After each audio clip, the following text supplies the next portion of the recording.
instantly they go from the fear of the unknown to now I know what I'm looking at. I happen to be friends with some of the largest car builders in America, and they're all gas guys, and they're all now looking to go to this conversion stuff, but they're scared. They're scared because they don't know. They just went from being the top dogs in the industry, knowing everything about what they're doing, to now being zero. The new guy. They don't know anything. They know how to build a car, but they don't know anything about this EV stuff. So it's showing them that, hey guys, it's actually not that complicated, and we have a recipe that works, and here's how it goes together.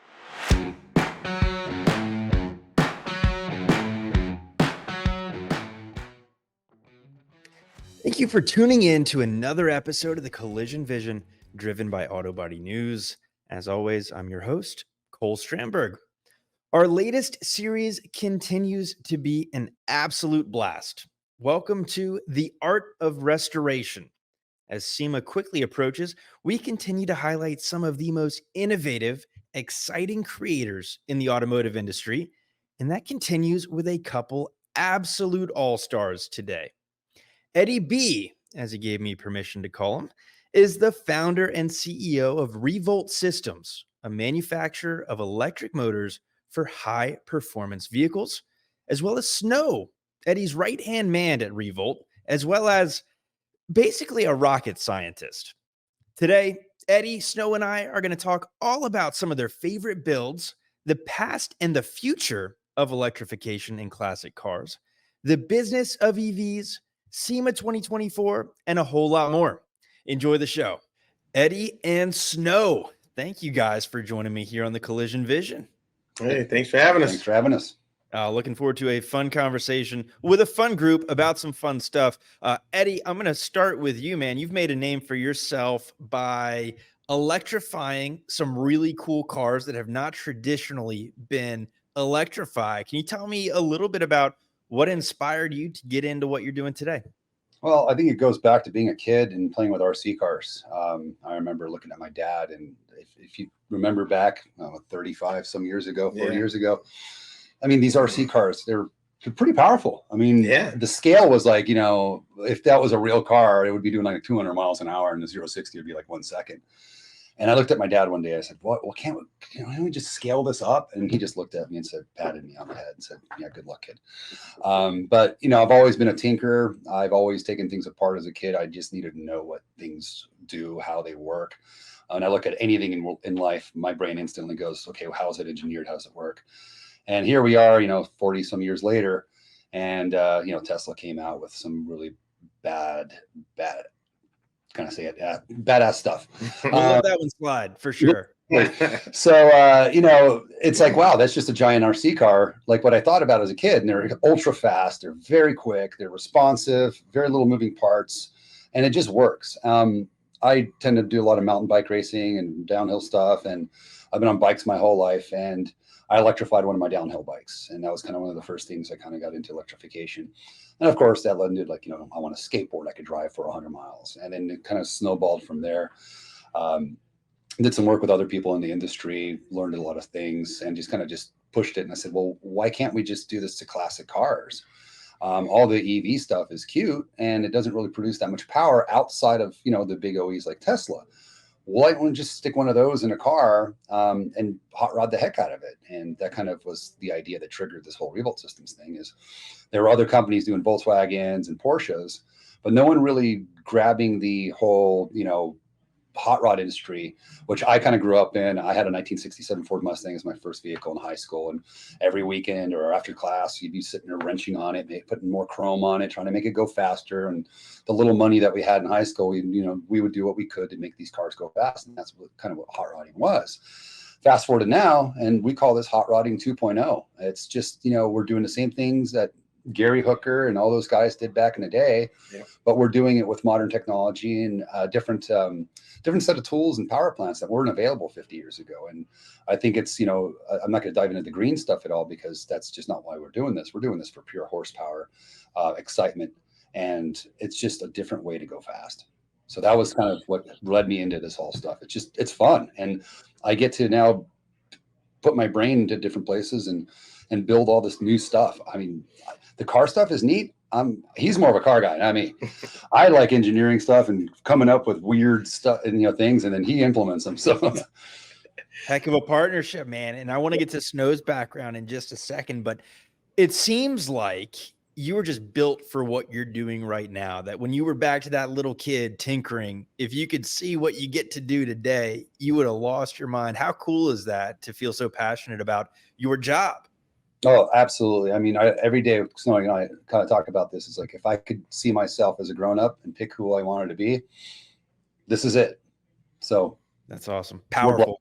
Very, yeah. Incredible. And I want to talk about the business side of Revolt as well, but I'll do that here in a little bit. Snow, talk to me, man. What's your background?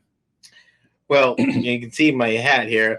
At 17, after going to 9 different high schools, I went to the military. I joined the military at 17, ended up at Desert Storm. And, one stretch, we spent 91 days out at sea. So they taught me how to work on weapons, guns, missiles, radars.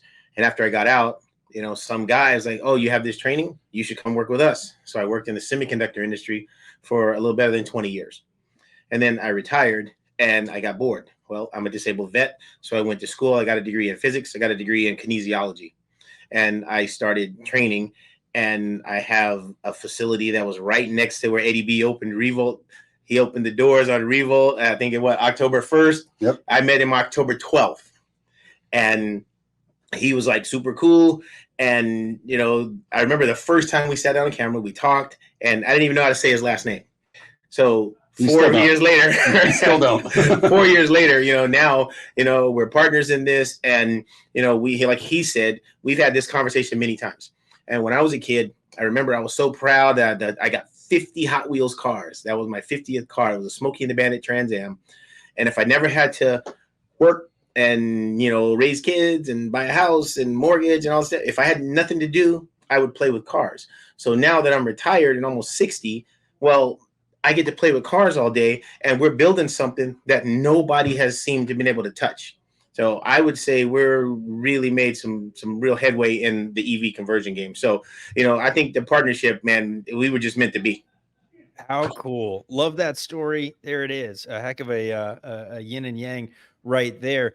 2 things, Snow, on that. Number 1, what a background. That is awesome. I want to dive a little bit into that. Number 2, pop quiz. How do you say Eddy's last name for us?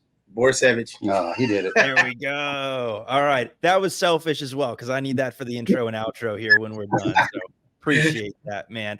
You can say Eddy B. Yeah, it's just Eddy B. Oh, man. Eddy, I want to hit you with this one. From a macro standpoint, from your consumer standpoint, talk to me about how you've seen the EV industry impact the custom car space. How has that been received? What kind of folks are interested in this? How many people have you made angry doing what you're doing? Like, talk to me about this innovation. I made all of them angry. How about that? I think our first time we went to SEMA was like, what, 2019? Yeah, no, 20. Went to 20. And we had the Mustang's rolling chassis there with one of our Revolt motors in it when we're still building this whole thing up. And my whole vision with this thing was, I know people, it's always hard when your parents tell you to take a pill. I have 3 kids of my own. If I want to have them take medicine, I don't go, this is going to be good for you, take it. I go, this tastes really good. And I walk away and they're like, well, we want what Papa has. Yeah. So that was kind of my vision into this thing, is I knew what these motors are capable of. I know what Teslas are capable of. So if I just take that power plant and put in something smaller, lighter, well, I'm going to get more performance. And I know there's a lot of people hating on us. And I think when we first went to SEMA, I'd say a good 75, 80% of people. At least 80% had something negative. Yeah. Everybody walking by. I mean, there's just, maybe 20 to 25% of people are like, oh, that's kind of cool. Neat. Yay. But most of the people were anti it. But we did have a different look, though. We weren't this electric motor. That was when Project X was out there. They did their EV conversion. Yep. Ford also launched their EV crate motor, which still no one's ever seen. And I don't know what that thing is, but who cares? Yeah. But we took a different approach of, build it pretty. And we have the most amount of horsepower to boast out of any conversion or a kit. So coupled with performance, and it's one of those things you can't convince anybody of anything. They have to convince themselves. So once we got the Mustang up and running the next year, he got his truck running. We went down to Bonneville, set a world record with the Little Giant and Team Vesco with, a car that almost 360 miles an hour into electric power. Once you started getting we got some of those things and accolades underneath our belts, the tone changed very quickly. It was no longer, you guys are terrible EV people, and then they call us a bunch of names and try to put us in the political spectrum, which I think is stupid too. But they start realizing that, hey, we're actually going fast. We're actually doing things. I've put people in my car that were like, I hate electric cars. I hate what you're doing. They're terrible. And then you take them for a ride in my Mustang or something, and all of a sudden they look at you and go, I had no idea that this could do that. Gary Hooker, I'm going to refer to him again. He's a really good friend of ours here at the shop. He comes by here at least once a month. Great dude. He's a legend, living legend. I took him for a ride in my car, and he was never a naysayer. He has electric bikes, electric motorcycles. He gets where this is going. I put him in the car, and that guy just could not stop laughing the whole time. Gary's a very cheery person. And he gets out and goes, man, I just love what you guys are doing. This is exactly what we did 50 years ago. You're just doing it with a different power plant. And, he goes, don't worry about what everyone says. He goes, you're going to beat them at the racetrack. And eventually they're going to figure it out that they're getting beat. His truck takes out Hellcats at the drag strip. Yeah. Mine corners really well, and it outperforms most of the vehicles that I go running with. So I think that by itself is, yes, we used to get a ton of hate. I still do. We post some stuff online. It's like, you desecrated American classic. There's always going to be the keyboard warriors, and that's fine. That's their bag. I don't care. I'm going to keep doing what I'm doing. I'm not here to make any political statements or environmental statements. I'm just here to make the statement. We go fast, period. Love it. Well, heck, man, you got Snow right next to you, who went from working on missiles to working on a whole different type of missile, which is a very cool career trajectory shift. Eddy, paint me the picture real quick. That first SEMA you guys were there, what year was this? I think it was 2020. Okay. All right. Very good. So kind of in the mainstream, accepted, but still not in that world just yet. Snow, talk to me. I want to talk about some innovation in the technological side of things. Firstly, what are some challenges that you face from a technical perspective while working with electric conversions for these vehicles? Well, one of the biggest challenges, I think, is one of the things that we've kind of overcome, and we've made as close as you can come to a plug and play kit, right? So, it's his brainchild. I implement it. I try to make it work, right? But he came up with an idea, and then when it's all said and done, you can literally come to Revolt and write a check and take the parts that you need to get your car running. That's the technological, challenge of the EV space. So there's a lot of good companies out there, and you can mix and match some of these parts. But if you don't know which one talks to which and which one works with which, now it's a horse of a different color. Now it's a nightmare, and you have to figure it out. And what happens is, generally, most people will come back to a place like Revolt and say, hey, I have all this stuff. Can you make it work? We've had two situations where, unfortunately, you need to get rid of all that stuff, and here's what we offer, and we make it work. So we did a car for Tim Allen, and the person that was filming for him, she asked me if I was excited, and because the car is actually running. And I was like, not really, because do you get excited when you make a peach cobbler and it tastes like it's supposed to? No, we have a recipe and we know what works. So we've essentially overcome that challenge, that technological challenge that you're talking about, because we have made a true kit. So does that make sense? Absolutely. It's a perfect answer. And to Snow's point, Eddy, your brainchild, how has the reality differed from when you kind of first had that vision?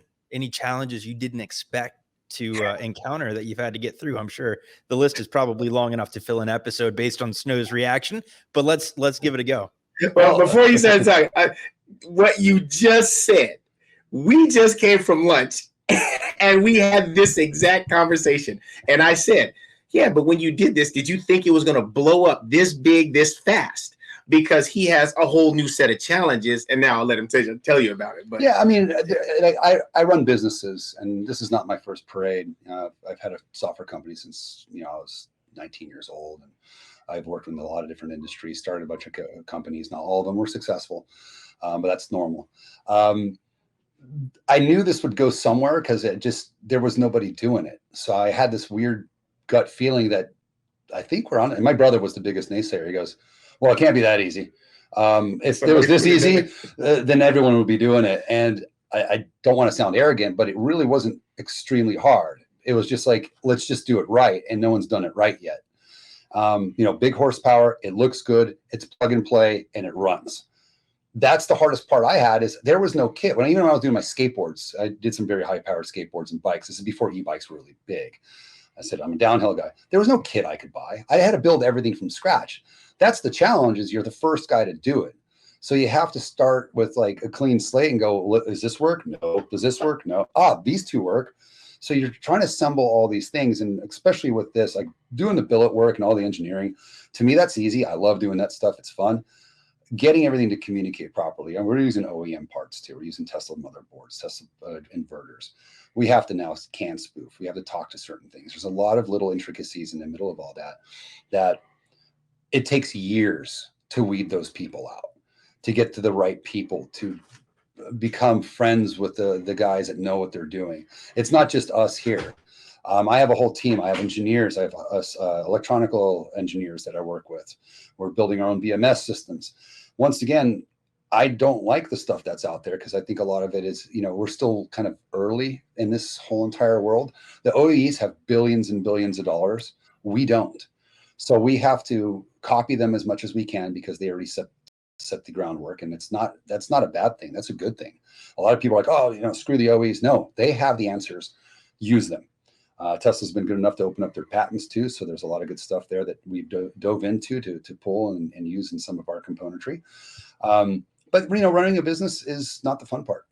I have to deal with emails. I have to deal with people. I have to deal with vendors. I have to deal with supply chain stuff. And trust me, I hate doing that. I'm stuck in this office here while these guys are in their back playing with stuff. And that's the part that sucks. And there's no getting around it. And I knew this was going to come someday. But hey, I still wouldn't trade it in for anything. We're having a lot of fun. Innovation's always a thing that happens here. We're always building new stuff. We're always inventing new things. We have a new motor system coming out next year, battery systems. We want to really, truly encompass that whole plug and play theory of, the DIYers. I get it. You guys are awesome. You guys helped everyone get to this point. But there has to be some, I'd say, parent in a room that goes, this is what works. We've been working with people like Legacy EV and EvTech as well to come up with some standards that help people develop and build cars correctly. So the last thing I want is egg on anyone's face, even if it's a mistake someone else makes and a car burns down, it makes the entire industry look very terrible. So we can't just always wing it because there's a lot of people watching. And unfortunately, when an electric car burns down, we all suffer. It's not just the guy that blew it up. Yep, absolutely, man. Anytime you have that life safety component, some professionalization, some standardization, some real innovation is really needed and a very good thing. Now, I want to get into the business side of things, even if we got to trudge through some of the boring pieces of the conversation. I don't think that's possible with this group, but I want to talk about the innovation and really break it down and set the stage. So walk me through at a pretty high level. I'm not a super technical guy, but walk me through the technology behind your conversions and what makes them stand out in today's market. Yeah. Well, okay. One of the main things that stands out is the look, right? Now, we've had this conversation in here. That's why, we really prepared for the answer. We've talked about what makes a car, what's your crown jewel, and you open the hood and there you see a big block and you can see the heads and you see the carburetor and you can see all these parts. But you open the hood on an EV and what do you see? You see a frunk. And how does it work? In the military, we said PFM. If something you didn't want to explain or didn't know how, you just be like, PFM. It's pure magic. Freaking magic. Yeah, pure freaking magic. Yeah. I appreciate that edit because we can let one slide. I don't think two is going to get through. But the point is a car guy is who we're trying to appeal to. And a car guy wants to see that crown jewel under the hood. And most of the time you don't. You just see a box.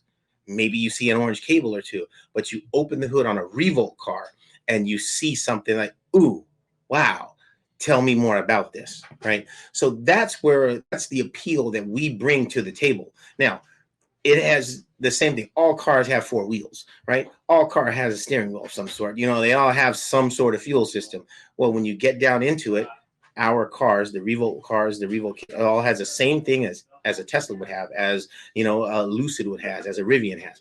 They all have an inverter. They all have a battery pack. That battery pack sends your voltage, turns it into from DC to AC, which turns our motor, right? And then you have to have some sort of mechanism to transfer that to the wheels.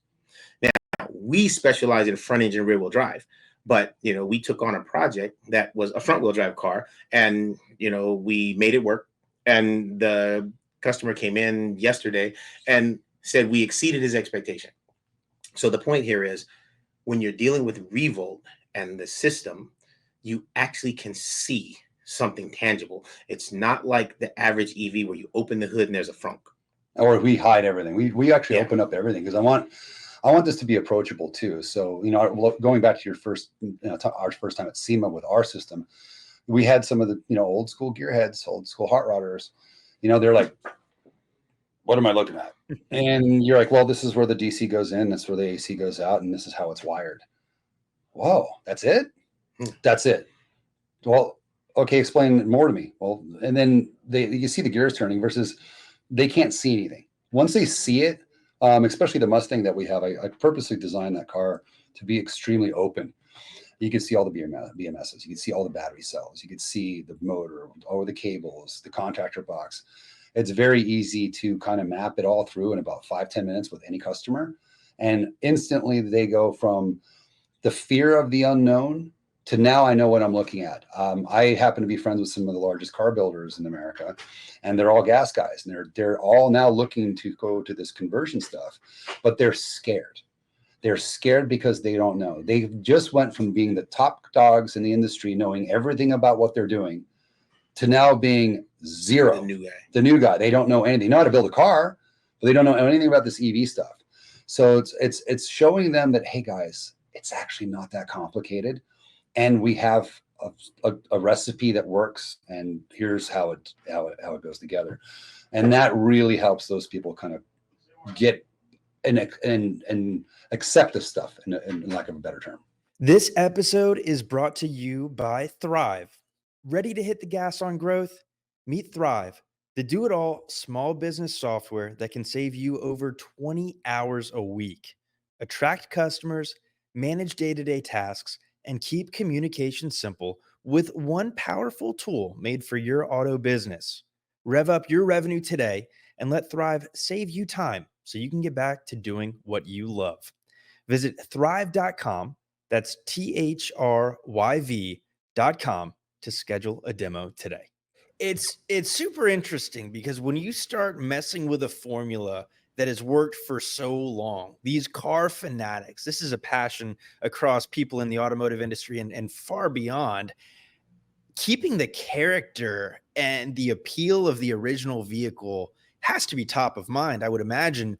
Talk to me about how you do that, yet still kind of balance that, hey, this is innovation, but the character is still there. Yeah, I mean, that's what we try to preserve. We don't do a lot of car builds here. We kind of pick and choose because we're not a big conversion shop. We're more of a manufacturer of parts and technology. We have a 1936 Cord sitting right behind the wall here that belongs to Simple Green. It's the first front-wheel drive vehicle that was ever pushed into mass production here in America. And it's exactly, there's, I think, 1,500 of them made. There's like 50 left driving. This was one of 50. And I try to talk the owner out of it. I'm like, you got a pretty rare car that you maybe want to preserve. And he looks at me, he's like, no, I want to drive this car. Right now, I need a tow truck to drive it because it breaks down. It's got a Lycoming engine in out of an aircraft that no one makes parts for. And most of the parts in this car are 88 years old, and most of the manufacturers are dead. So no one's going to be able to fix this. I want something reliable that I can still cruise around. So he said something to me right there. He goes, he wants to drive his car. So we preserve that vehicle. We didn't chop it up. We didn't gut the heck out of it and replace. We literally made a kit that almost bolts into that car It kept front wheel drive. And he told me, do whatever you want. You want to chop the car in half, chop the car in half. I said, no. We're not going to do that. We're going to preserve what you just said, preserve that piece of history. But we're just repowering it in a way that now that car, instead of sitting in his, garage, is going to be now driven down Seal Beach in Santa Monica on a weekly basis. And not only does him and his wife get to enjoy it because he's had that car since the 90s and he spent a lot of money. He sold it at Barrett Jackson, brought it back. It's got a lot of history with him and nostalgia. And he's tied to that car. And now he could go drive it without having to worry about it starting. And it's going to be going up and down the 101, and other people are now going to enjoy that vehicle. So when people say, hey, you're desecrating an American classic, no, you're not. How many LS swaps do you see in Fords? Shut up. It's like, just get your head ahead of that for a second and just picture what we're doing. We're making this more accessible. My Mustang never breaks down. I go through gearboxes, but the motor I've never touched. That's awesome, man. And this series is all about SEMA and that world. So I love that kind of story. Would love to hear some more too. Are there any success stories or challenging projects or favorite projects that you guys would like to kind of reminisce on a minute for me? Because I know that's what we all love to see and hear. I'd have to go with Bonneville. Trevor Mann's car, Bonneville too. Bonneville was a historic moment. Bonneville was a game changer. I mean, not just in land speed racing, but certainly for us. So Rick Vesco comes to Eddie B and says, can you make this work? Okay, sure. Yeah, we can make it work. Okay, good. You got 4 months, huh? So he brings the car in, and 4 months later, it's running under electric power. Now, when I say running, that means the wheels were turning. The car never left the trailer. We have nowhere to run it. It's nowhere to run it. It's a land speed car. It's a 27-foot long car that's about a half an inch off the ground with a turning radius of the Titanic. Plus the car's been around since 1950. So we got to give them a little backstory on this. So 57. If you guys ever look up Team Vesco, they've been out in salt since 1933. They're the most prestigious team out there. They're the fastest team out there. They built something called the Turbinator 2 and the Turbinator 1. The Turbinator 2 went 503 miles an hour. It's the fastest wheel-driven car on the planet.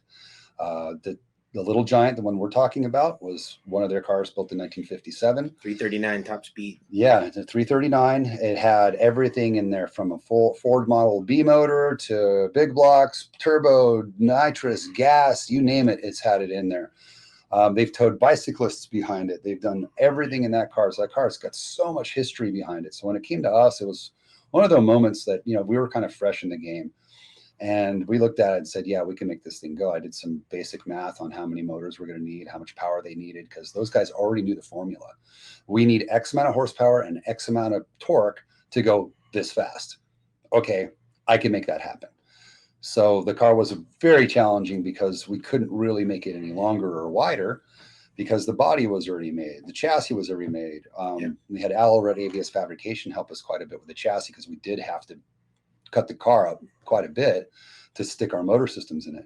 It had a $100,000 Sanderson race engine inside, and I was doing what 339. 339 was the top speed. Yeah, and we went out and we had some problems. The best part is it ran its first run. We did the whole 5-mile pull. Yeah, and I remember 284 something like that. 284 miles an hour, just shy under 300. And I remember Rick Vesco looking back at me, going, "Kid, we gave you a 10% chance to even make it to the end of the salt because Bonneville's brutal. It's a 5-mile-an-hour drag race. There's nothing out there. You have to bring everything with you. You blow something up, you're not going to Craig or Napa or you're not going to the auto parts store. You have to do it right there on the salt. So that was very challenging. We had some battery issues. We were using a Tesla battery in that one that just had too much sag. We couldn't sustain the amperage under the load that we had. So we had to go home, lick our wounds, and build a new battery pack in 30 days. 30 days. To go back out and run World Finals. And that's where we got a record. Car ran up to 359.8 was its top speed. So that was one of my favorite builds I think we ever did because of what was involved and how quickly it kind of materialized. And the fact that people go to Bonneville for 20, 30 years of their lives and die and don't get a record. And then we got one literally right off the bat. We ran that car 8 times without a single massive hiccup. We we blew fuses, typical little stuff. That was a 15, 20-minute fix, but the car was consistent. It did exactly what it was supposed to do every single time. And watching people that are in their 80s that have been out on the salt there since they were 6 years old and know everything about cars and gears and going fast, looking at you going, wow, that's impressive. And that's so repeatable that their whole entire mind shifted into this whole thing. And not one of them was like, yeah, this electric garbage. Quite the contrary. They're like, you figured out a formula that works. Man, that is incredible. That is a heck of a story. It's huge. It's so, I mean, it gives me goosebumps sometimes thinking about it because that is such a big leap in technology. And, you know, I think the last car before that was Ohio State's Buckeye Bullet. Yeah. And that was a 17 or 19-year-old record that had stood. Yeah, and they had a whole team of engineers and really smart kids working on that car. And for a couple millions of dollars behind them, a couple of idiots in flip-flops in 4 months were able to do it. Now technology's gotten better. Obviously, we have better battery chemistry and everything else.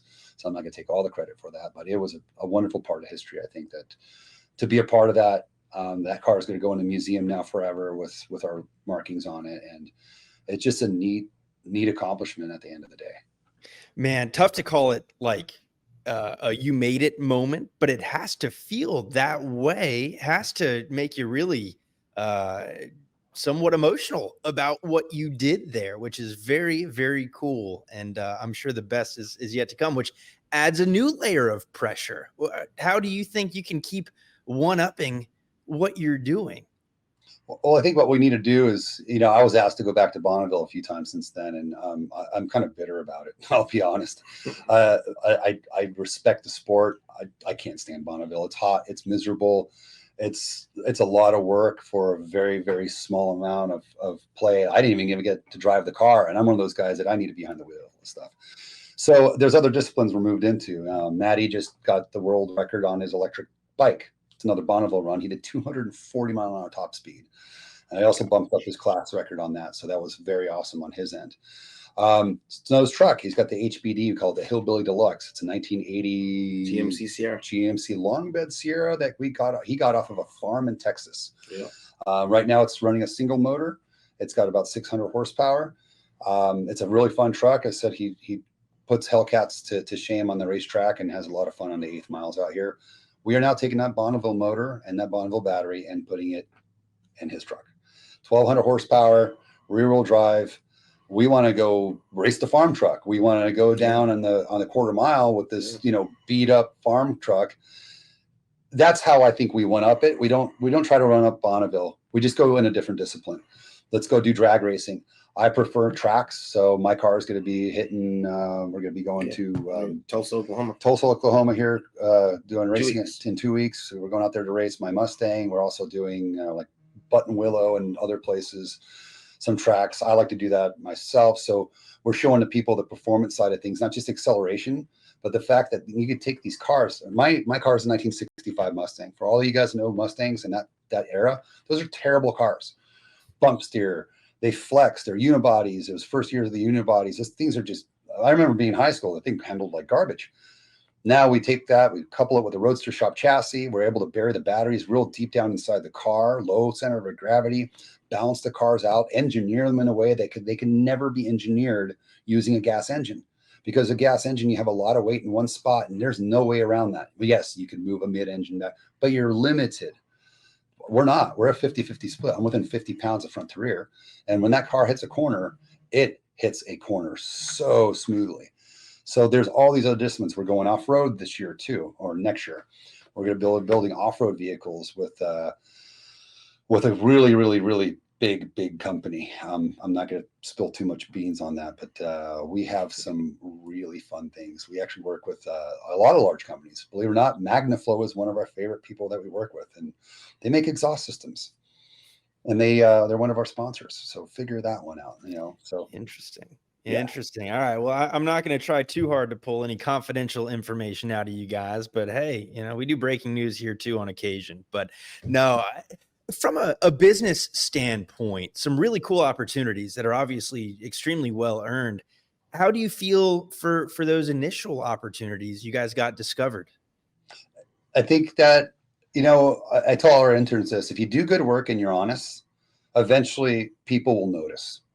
So do something different, do something better, and don't lie or cheat or steal. And eventually people will find you. I mean, that's how kind of we found Tim Allen, or Tim Allen found us, is we had some street credibility. The guys over at Icon 4x4 liked what we do. They kind of noticed us and said, and Tim was looking for somebody to help him with his project and said, hey, look, these Revolt guys seem to be killing it. Why don't you call them? And that was an opportunity that landed in our lap that we took very quickly because, you know, obviously there's good exposure there. Tim was a great client to work with. I feel really bad what he went through with that car with other vendors, and he was kind of left out left out to dry by some of the other EV guys that worked on that. And we were able to take that car, fix it, and make it right. And I remember our first test drive with Tim, he was tickled pink. He had his nice little laugh going. And but those are the opportunities as a business that you have to take. And back to Bonneville. Bonneville is a huge sacrifice for me. I spent a small fortune on that car. I remember talking to the Vescos. I'm like, okay, let's talk budgets. And they got up and left the room. Like, okay, you guys go ahead and talk budgets. We're out of here. We gave you a car and an opportunity, and that's all we're going to do. So now it's like batteries, you know, we're talking $100,000 of the parts and batteries that I had to pull out of my own pocket to start that car. But it's paid itself back. And those are the things business-wise as a business owner that you have to gamble. Yeah. If you don't throw that down, then you'll never know. And I remember my wife, she was very good about this whole thing. She was 9 months pregnant during this whole ordeal. And my daughter came out literally on October 9th, and October 1st is when we got the record. So that was a very close window. I came home with a catcher's mitt, but she even told me, she goes, if you don't do this and you don't get it done, you will forever kick yourself for this thing. So go try. And if you fail, at least you can say you tried. And well, we failed the first time, and then we made it the second time. So those are opportunities that I think every business owner, trust your gut. You have to, when you smell something good, you got to go taste it. Go all in, right? If you got a good hand, play it, maximize it, make it happen. Man, what a big month for you, that October. That's insane. A lot going on there. From looking at what you guys do, what you're obviously passionate about, from an outsider's perspective, one might call you adrenaline junkies. Talk to me about the adrenaline that happens when you finally turn over those keys to a client who's been waiting on this, or get to see kind of that first exposure.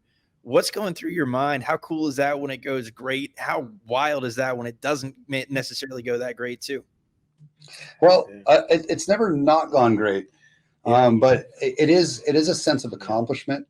For me, I am an adrenaline junkie. I race bikes, I paraglide, I fly airplanes, I do a lot of crazy stuff that kills me or should kill me. But this is a different type of like happiness. Like to me, I mean, watching Tim's face. Even yesterday we had Fred Waterfall in here from Simple Green. He's the owner's right-hand man from Simple Green Cleaning Products, and we have their cord here. But just watching him be underneath the car with his jaw on the ground, just looking in amazement, that tickles me pink, because it's like I love to please other people. I'm just not going to hoard it all for myself. Like when my guys are happy, I'm happy. When he's happy, we're happy. We're actually a very happy family here. We don't argue. We all get along. Everyone asks for help. And at the end of the day, you know, yes, I'm the business owner. I'm the guy that started this. And even Fred's like, you know, Eddie. I'm like, hold on. There's other people here. You know, Snow, you know, he sweeps floors very nicely. And but we got Maddie, we got Will, we got all these other people. So when you're vibing with your friends and you're all together lifting each other up, and the client standing there praising everybody, that to me feels really good. That is an amazing feeling. It's a sense of accomplishment, and watching everybody get some sort of recognition for it is super cool. Because I don't like to sit here and just kind of, it was no, it's all of us together. It takes a team.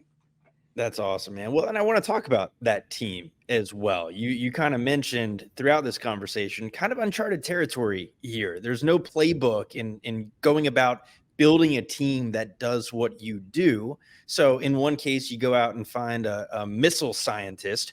Who else is on your team? How is this all coming together? So we got myself and Snow.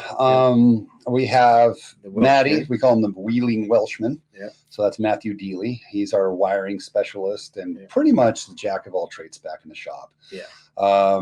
We have Johnny Five. Yeah, Johnny Five. Johnny Garcia. He's one of our fabricators that comes on board. And that man is a mechanical genius. Yeah, he can also write software programs. Yeah. He knows his EVs. He built this really cool car. It's called Luxy. It's a 72 Toyota Hilux. Yeah, with a small Tesla drive unit, and he literally blows away cars because he's fast. So we also have Oliver Shave over at AVS Fabrications, another fabricator of ours that comes by and helps us out with things from time to time. Slick Will. Will Buckwalter from Buckwired. He does a lot of our wiring harness, actually all of our wiring. Yeah, he builds the wiring harnesses and the contactor boxes. Nick over at NDK Paragon, which is right back here behind me, has a 5-axis machine shop. The guy is a brilliant machinist, one of the best machinists in the world. When other machinists can't do stuff, they call him. He does stuff for Blue Origin. I mean, you name it, he does all aerospace stuff. So whenever you build a team like this, you got to realize that I don't have all the answers. I have a lot of them, but I know who to ask. And that's what you have to do. You got to put your arrogance aside for a second and go, I don't know. Let me go ask Nick. Nick always has the answer. Yeah. Nick will tell you. Yeah, right. Nick. But it's one of those things like, you know what? Snow's better at this. Maddie's better at this. Yeah. Well, maybe I'm better at this. Johnny's better at this. Yeah. Versus, no, I got this. I could do it myself. You can't do it myself. My grandfather said that to my dad. My dad said it to me. He goes, if you want to build a good team, you're not going to be able to do it by yourself. You need people around you to do it for you and help you along your journey. And my dad was very good about team building. That's him right up here. He's a famous cycling coach. Also, his name was Eddy B. He made some of the best cycling teams in the world. And I watched him growing up. And sometimes he hurt feelings because the people that thought they were going to get hired didn't, because my dad only chose the best. And I think that's why we're so good here is I only allow the best people to come in here. And if you can't carry your weight, you're gone. Man, and the names that he just went through, those are literally some of the top guys in the field. The elite of the elite. And it does take leaving your ego at the door to bring on folks who hopefully, right, are better at certain things than you are smarter at certain things than you are. And, you know, as a leader of a team, the goal in a lot of cases for those egos who can, for those leaders who can check the egos, is to never be the smartest person on a given topic, especially as it relates to technical. That's awesome. I want to briefly touch on the business side because we've been having too much fun away from the business side, more of the innovation, the fun stuff. But talk to me about how you view the EV conversion industry evolving in the market. It's already evolved rapidly. How do you see it playing out in the future? Well, I think we have to go back to the .com era. I'm in technology. I've been in technology for my whole life. And like any new industry, you get this huge spike from a business perspective. When I was in, we'll call it .bomb because we know what happened there, is everyone floods the market with lots of money, engineering, just a giant microscope on the whole thing, like the EVs are now. We are now at the pinnacle of, I think, where we are. We're about to bomb. There are now EV companies going out. Yeah, they're dropping off like flies. There's a lot of people filing for bankruptcy in the EV world. And it's not what it was 3-4 years ago. And there's a lot of different factors to that help that happen. The economy is one of them. We also went through COVID and a bunch of other things. There's politics involved as well. And also going back to, the EV push. When Elon started Tesla, he did it in the right way. He built a better, faster car that was so technologically advanced that it pulled people into wanting to buy them. People wanted a Tesla. It was, I don't want to say cult following, but there's definitely a demographic of people that really wanted those vehicles, me included. And it had nothing to do with the environment for me or anything else. It was just purely about, this is cool. It's different. There's nothing that accelerates like an electric car. But now that's kind of fizzled. The OEs have dropped billions and billions and millions of dollars into, which is good because it helps innovation. But also, I think the infusion and the push from the government side, it backfires. it's not one thing. There's a lot of things that are causing the EV crash, which is going to come. I think if whoever survives the next 18 months is going to stick around for a long time, just like the dot-com era. We had all these big companies, remember Ask Jeeves, and then just kind of all disappeared, and like Google was left, Microsoft was left, and all those, anyone that was left kind of became the household name, and those companies flourished, and those companies became the technology gods at that point, and they've been around ever since. And I think that we're going to see something very similar happen here in the EV industry. A lot of investors aren't investing like they were before 5 years ago. Money's not as readily available. Interest rates are through the roof. There's a lot of factors involved, especially when it comes to the EV stuff, because this is a new industry where 4 years ago, people were just dumping money into because just so much buzz and hype. But now the EV stuff kind of fell back a little bit. The OEs aren't selling as much. Ford had some issues. And now there's those rental car places too are selling EVs because it didn't work out for them. So there's a lot of negatives that are going to impact all of us. And that's completely normal. If anyone thinks this is because EVs suck, no, this is a typical progression and regression and implosion of a new market of any technology. This happened with .com. This happened with computers. This happened with cell phones. BlackBerry, perfect example. They had the market cornered. Everything was great, but everything kind of receded at that point. BlackBerry went under, and Apple launched their smartphone, changing the world forever. But we're going to see a lot of the same similarities. If you guys look back at any big industry that burst and then collapsed and then reshaped itself, kind of the fat goes to the top, we skim it off, and we start over. I think that's what we're going to see here in the EV industry in the next 18 months to 3 to 4 years. That's what we're going to go through. We go through that big downslope. People are going to lose their butts over this, but at the end of the day, this needs to happen. It's a purge, and that happens. It's an industrial purge that happens in any industry.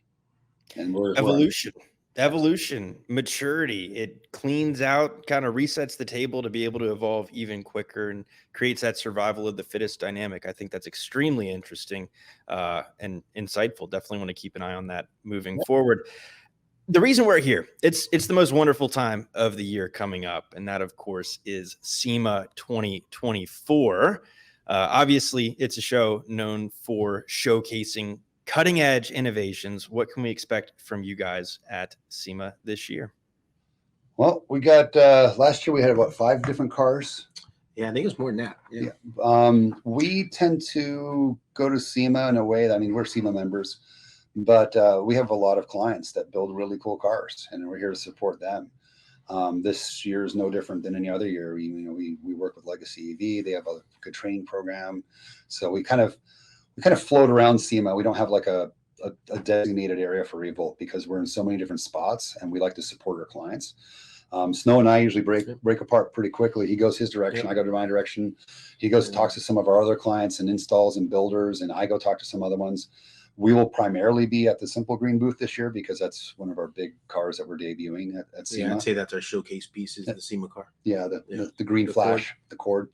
But we tend to float around SEMA, and SEMA is one of those places too that I like to talk to as many people as possible, because it's not just a place with combustion engines and this little EV stuff on the side, but there's people that make all sorts of components.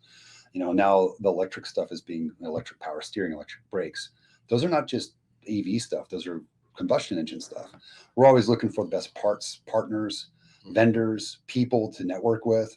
Neat builds are coming up. So SEMA's really good about that, is because we get to hang out and rub elbows with the best of the best. And, like you said, innovation is key in this industry. So if we're not innovating and we're not talking to people, we don't go anywhere. And I think 90% of our shows is us talking about what's next. Yeah. Snow's knows cars better than anybody I know. And he's always like, what can we do? Where are we going? And he knows how to talk to people, and it gets that spark going. So yeah, you guys know how to talk to people. I think is an understatement. A fantastic conversation today. Super interesting. Before I start to wrap up though, Snow, I want to give you a shot at that, man. What are you excited to see at this year's SEMA? Well, as always, the EV space, it's been growing and growing and growing over the past several years. And Eddie B and I went to our first SEMA together in, like I said, 20, and we didn't even have a car. We had a chassis. with, you know, the motor. The car obviously wasn't running yet, and there was a few vehicles. I think there was 6 or 7 cars there. Last year we went, I don't know, 35, 40 cars there. So I'm really excited to see how big what they call it, future tech section is going to be, because now we've got, you know, 8 or 9 builds, you know, that are complete out in the field. And I'm curious to see, we have, you know, a lot of friends in the industry. Let's see what muscle car is going to do, brand new muscle car, see what, you know, legacy EV is going to bring. So there's going to be a lot of tech on display, and a fair amount of it is going to be Revolt motors. So I'm excited to see how much of that, you know, is going to be, how much it's going to grow. Yeah, and we're not the only people innovating. There's you know, we got Hypercraft out there. We got a lot of different people that are bringing things to the table, and it's always, even though they're your competitors, we're all family here. Everyone's, you know, most of us play nice together. It's like, oh yeah, you know, Kirk Miller, he was at AEM, no, he's at Hypercraft. We always are very friendly. He's a good person. All those guys, you know, we all keep in touch, because we all know that if you put your blinders on and don't play with everyone else in the sandbox, it's not good. You have to play with everybody. And even though you're in competing industries, it doesn't matter that this ocean is so gigantic. There's so many fish. Then I tell people all the time, let's put our nets together. We could catch way more. Yep. You mentioned it earlier, man. To an extent, everyone in this industry is on the same team. Rising tide lifts all boats, row the boat in the same direction, whatever you want to use. Those stereotypical sayings, but fantastic. Last question before I start to get some contact info and all that stuff. And I do want to be sure to put any links in the show notes for things to check out at SEMA, links on the products, links on anything you want to include. Want to make sure we include it. You mentioned 2020. You had some haters. I imagine that has shifted to a lot more lovers, a lot fewer haters. What do you expect from the haters this year? Keep feeding the engine. The algorithm loves you. You know, it's drastically reduced though. Yeah, it's a lot less. And you know, there's always going to be the guy that hates you. And no matter, I mean, you could solve world hunger tomorrow and someone's going to be like, no, you did it wrong. Okay. But no, it's, as I said, it went from 75% back in 2020. I think it's only about 10% now. You know, I went to PRI last year. They were very nice, and they asked us to come out, and they got us out there. And I was warned, be careful, PRI, these are hardcore racers. Not one bad thing, because they saw us take a race car that's been built in 1957 and made it go faster than it ever has with gas engines. It literally just leveled the playing fields. Everyone's like, you made it go faster. We're all race car drivers. That's all we wanted to hear, period. So very, very different in the last 4 years. We've been in this since the 2020 SEMA. We're expecting lots of love. And hey, too, that's fine. I'm one of the best guys to sit there and deal with the haters, because I fight with them. I'm like, I like gas too. It smells good. It's loud. It makes noise. But you know, there's other things here. Yep. I love it, man. That mindset shift is super cool, indicative of a lot of the automotive industry and the innovation that we've been seeing here over the last few years. Gentlemen, it's been an absolute pleasure. Eddy, I'll start with you, man. Where can people follow along with you and learn more about Revolt? Well, you can check us out at revoltsystems.com. We're also on Instagram at Revolt Systems. YouTube, we just started a YouTube channel. It's not very big. We'd love to have more supporters there too, but it literally documents everything that we do, all the little dumb things that we do here at the office. Also, just look up Revolt Systems on YouTube and follow the build. So we got YouTube, Instagram, and our website. And anybody wants to come by and stop by our shop, take a test drive, our doors are always open too. So. Man, well, sign me up, and would love to spend time with this crew out at SEMA as well. It's been an absolute blast. Snow, if anyone wants to get in touch with you, where should they go? Same list? Yeah, same list. List. Awesome. Gentlemen, thank you so much for your time. Congratulations on all the success to this point. Looking forward to keeping and continuing to follow along with your story. And here's to a great SEMA 2024. Thanks, guys. All right. Thanks for having us. Man, what an absolute blast. Thank you again to Eddy and Snow from Revolt Systems for joining us on today's show, talking all about the wild and massively innovating world of electrification among classic cars. What they're working on is so cool. What they have coming up at SEMA 2024 is incredible. And these guys are just absolutely entertaining as can be. So I've gone ahead and linked a lot of their content in the show notes. Highly recommend checking out their builds and everything they have going on. And there's a lot to learn. Innovation is just going at the most rapid pace in history as it relates to automotive. Keep up. That's all for today's episode of the Collision Vision. If you enjoyed it and are enjoying our series, The Art of Restoration, please be sure to hit that subscribe button wherever you enjoy your podcast and on YouTube, where the Collision Vision lives in video form.